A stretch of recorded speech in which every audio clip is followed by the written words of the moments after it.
Mapagpalang araw po sa ating lahat mga kapatid kay Kristo. Kumusta po kayo?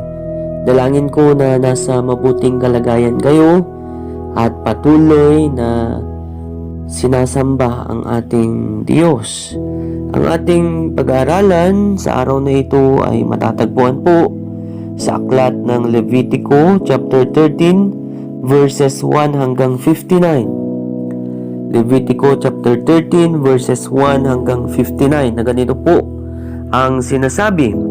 Sinabi ni Yahweh kina Moises at Aaron, kung ang balat ni Numan ay magbago ng kulay, mamaga o kaya magkaroon ng singaw na parang ketong, dadalhin siya kay Aaron o sa mga anak niyang saserdote. Susuriin siya ng saserdote at kung makita nitong namuti ang balahibo sa balat at sa palagay nito'y tagos sa kalamnan, may ketong ang taong iyon. Kung magkagayon, ipapahayag niya itong marumi.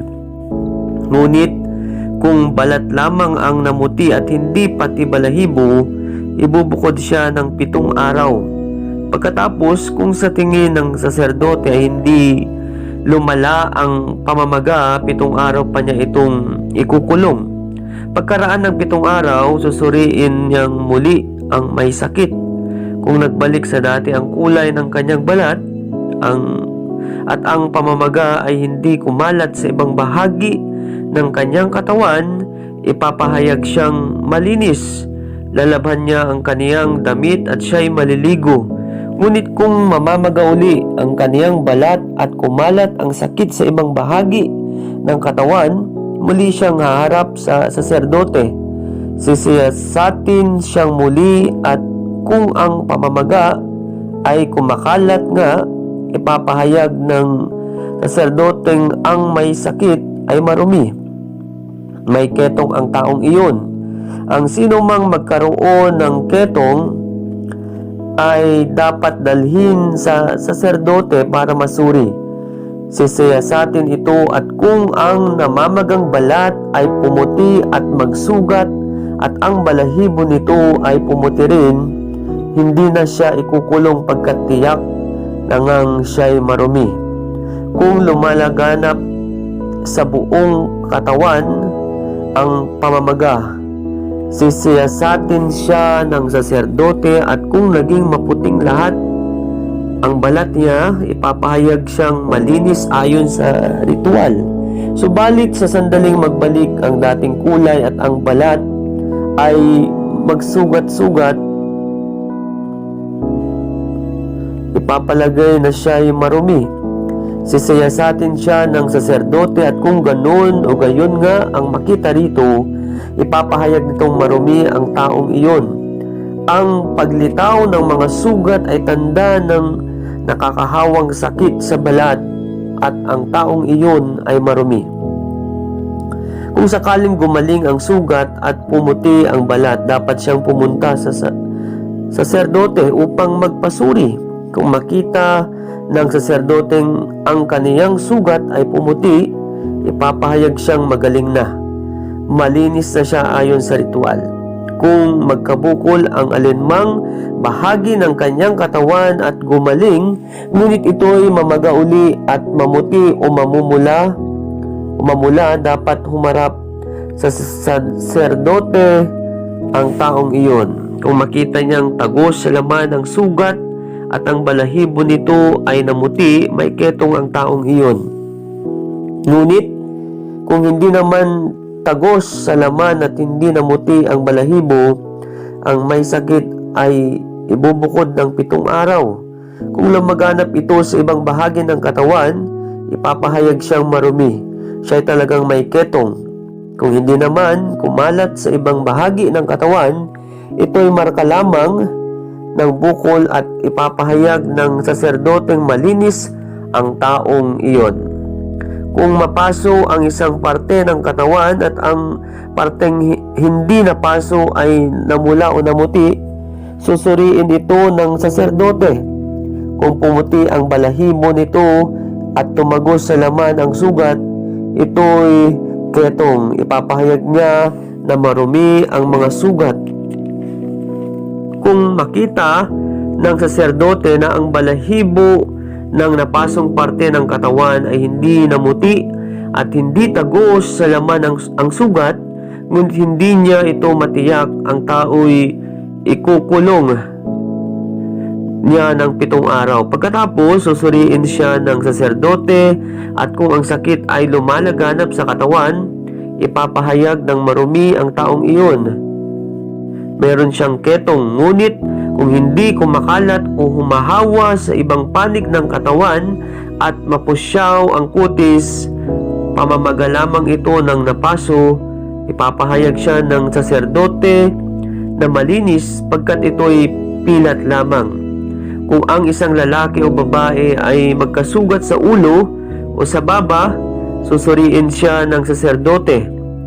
Kung tagos sa laman ang sugat at ang buhok ay nandadalang at naninilaw-nilaw, ipapahayag siyang marumi. Siya'y may ketong, ngunit kung sa balat lamang ang sugat at hindi dumidilaw ang buhok, ibubukod lamang siya sa loob ng 7 araw. Pagkatapos, susuriin siya ng saserdote. Kung hindi ito kumakalat at di tagos sa laman o hindi naninilaw ang buhok, ang may sakit ay mag-aahit na lamang, ngunit 7 araw pa siyang ikukulong. Pagkatapos ng taning na panahon, susuriin siyang muli ng saserdote. Kung ang sugat ay hindi kumakalat sa ibang panig ng katawan, ipapahayag siya ng saserdote na malinis. Maglalabas siya ng kanyang damit at siya'y magiging malinis. Ngunit pagkatapos niyang makapaglinis at magkaroon uli ng sugat sa ibang panig ng katawan, susuriin siya ng saserdote. Kung kumakalat ang sugat, ang taong iyon ay tuturing na marumi kahit hindi naninilaw ang buhok sa sugat. Kung sa tingin ng saserdote ay hindi kumakalat ang sugat at tinutubuan na ng itim na buhok, magaling na ang taong iyon at ituturing ng malinis. Kung ang sino mang babae o lalaki ay singawan ng mga batik na puti sa kanyang balat, susuriin siya ng saserdote.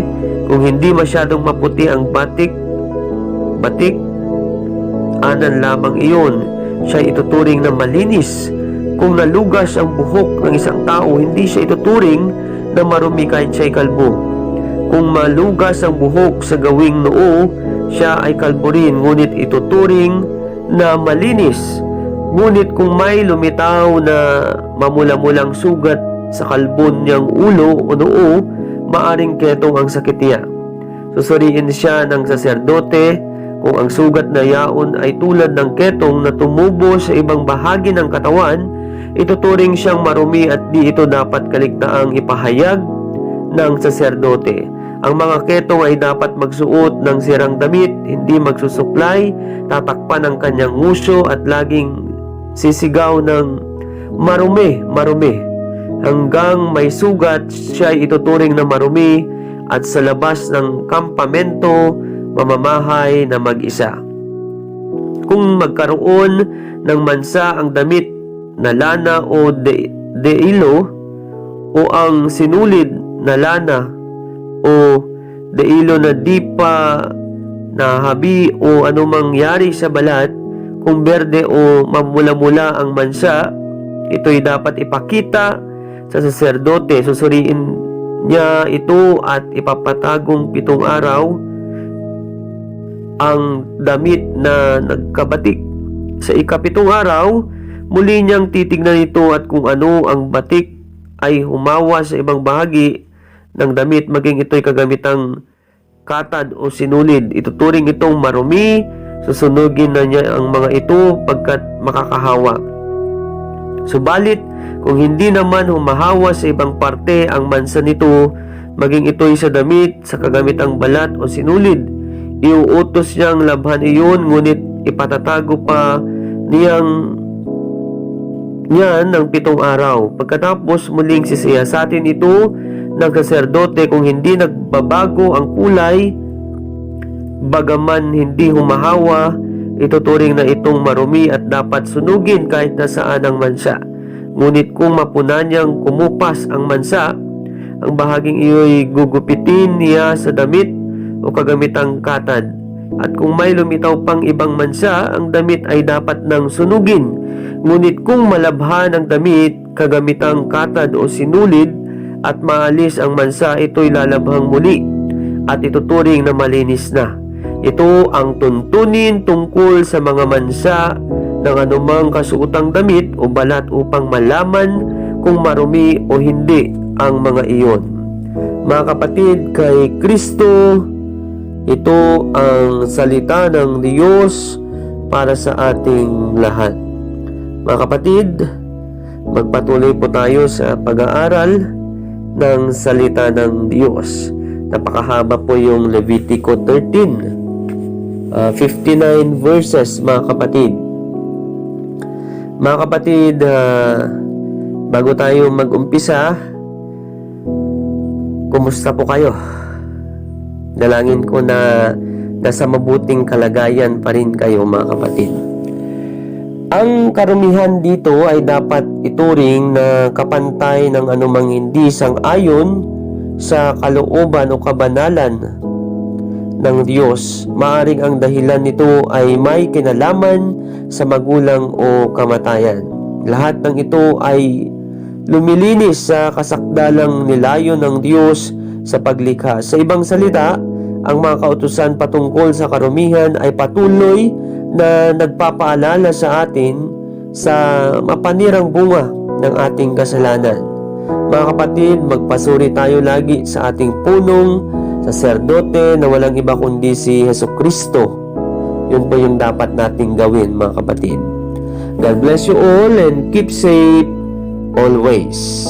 Tayo po ay manalangin. Aming Diyos na makapangyarihan sa lahat, kami ay nagpapasalamat sa araw na ito na pinagkaloob mo sa amin. Tunay nga po na napakabuti mo sa amin, bagamat minsan hindi po kami nagtatapat sa iyo. Lord, patawarin mo kami sa lahat ng aming mga kasalanan. Gawin mo kaming katulad ng iyong anak na si Jesucristo. Laging maitaas ka sa aming buhay. Patuloy din namin nilalapit sa iyo ang aming mga pamilya, ang aming mga kapwa, ang mga iglesia na aming kinabibilangan, ang buong bansang Pilipinas, ang buong mundo. Maghari ka, dakilang Diyos, sa bawat isa. Lord, patuloy din namin nilalapit sa iyo ang kagalingan para sa lahat. Ang COVID-19, dakilang Diyos, ay mawawala dahil tutulungan mo kami.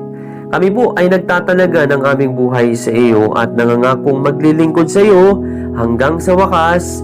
Ibibigay namin ang aming buhay para lamang sa iyo. Sa iyo ang pinakamataas na papuri at pagsamba, sa tanging pangalan ni Jesus na aming tagapagligtas at manunubos ng aming buhay. Amen at amen. Mga kapatid, kay Kristo, ang Diyos ay sumasa inyo. Lagi nating tandaan, mahal tayo ng Diyos. God bless you all, mga kapatid.